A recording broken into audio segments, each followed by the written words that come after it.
You may be asking yourself, what are video games and what the hell is esports? In 2014, if you compare the music industry sales to box office sales and then compare that to video game sales in the same year, it's pretty clear that it is a big portion of the entertainment industry. So what is esports?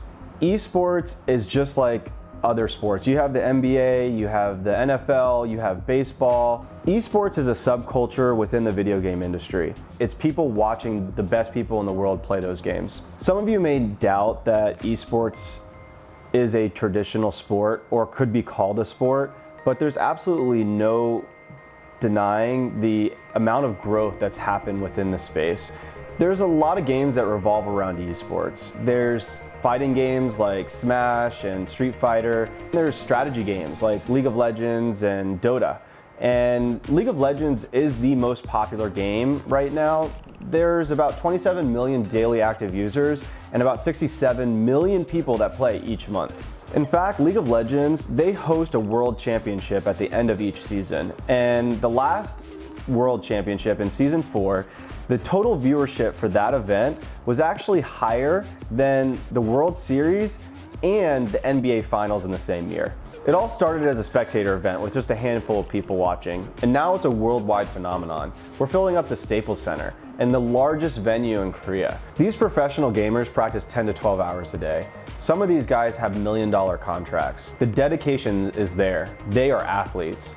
When you watch these esports games, you feel the excitement. You know the players. You know what's on the line. There's millions of dollars at stake. There's crying, there's excitement, there's adrenaline. It's just like traditional sports. And that's what esports is. Video game competitions are exploding in popularity. Gaming tournaments now pack arenas and millions of spectators follow the action online. Amazon recently paid nearly $1 billion for the video game broadcaster Twitch.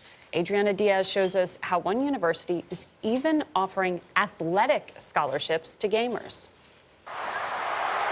This is what most people imagine when they think of college athletics. Hard hits, big plays, and fierce competition on the gridiron. But now the landscape of college sports is moving from the locker room to the living room. This is the varsity sport right here. Gaming is now quickly becoming part of the college sports arena. At Robert Morris University in Chicago, Associate Athletic Director Kurt Melcher is now offering athletic scholarships to video game players. How is sitting in front of a screen, punching buttons, athletic? You learn how to deal with strategy and deal with your teammates and accomplish a goal, which is very similar to traditional sports. The scholarships, up to $19,000 a year, could cover half the cost of tuition, room, and board. The gamers will compete against other schools this fall as official varsity athletes. Find the best players, form our teams, and go from there. Competitive video gaming, known as eSports, is booming. Almost 2 out of 3 Americans play. Top pros can earn 6 figures. And just like traditional college sports, the broadcasting rights in gaming is becoming big business. On streaming sites like Twitch, 32 million people watched live as players competed in the championship of the multiplayer fantasy game League of Legends, an event that sold out the Los Angeles Staples Center. As the sports world expands to video games, the academic and corporate worlds are quick to press play. It isn't the beefy football players or the giant basketball players that have gotten the most attention at Robert Morris this season. No, that distinction would be for the new, not-so-big men on campus.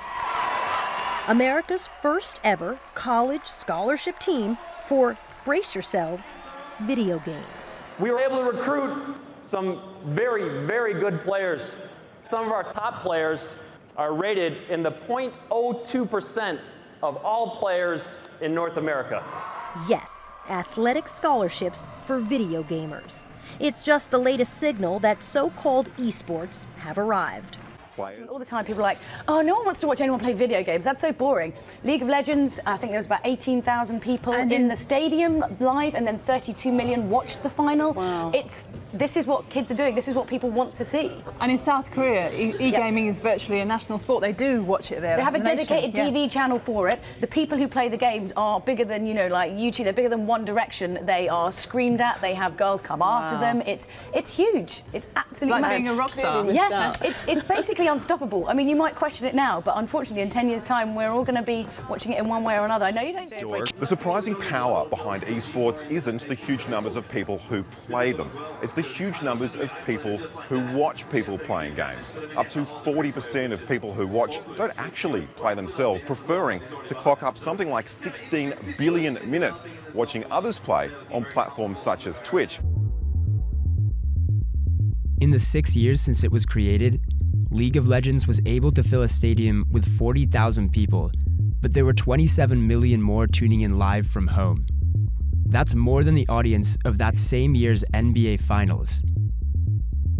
Before it took over the world's stadiums, esports was already connecting hundreds of millions of people across the globe.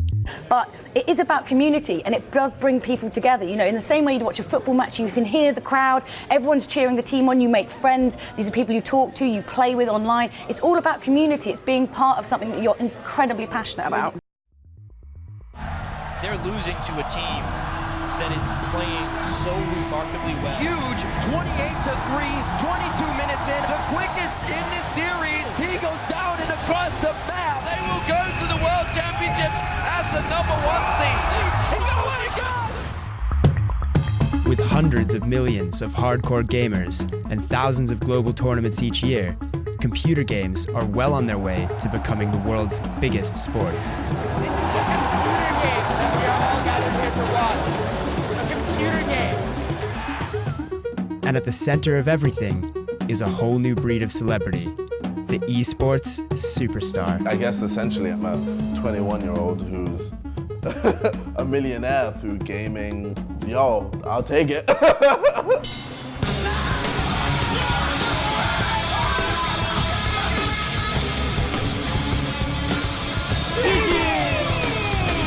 The best players have left their bedrooms to compete in the world's biggest stadiums.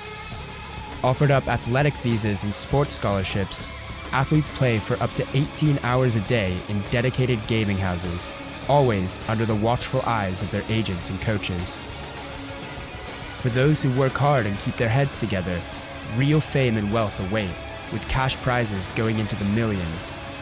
But as quickly as their stars can rise, they can also come crashing down when the pressure of top-level competition proves too much to handle.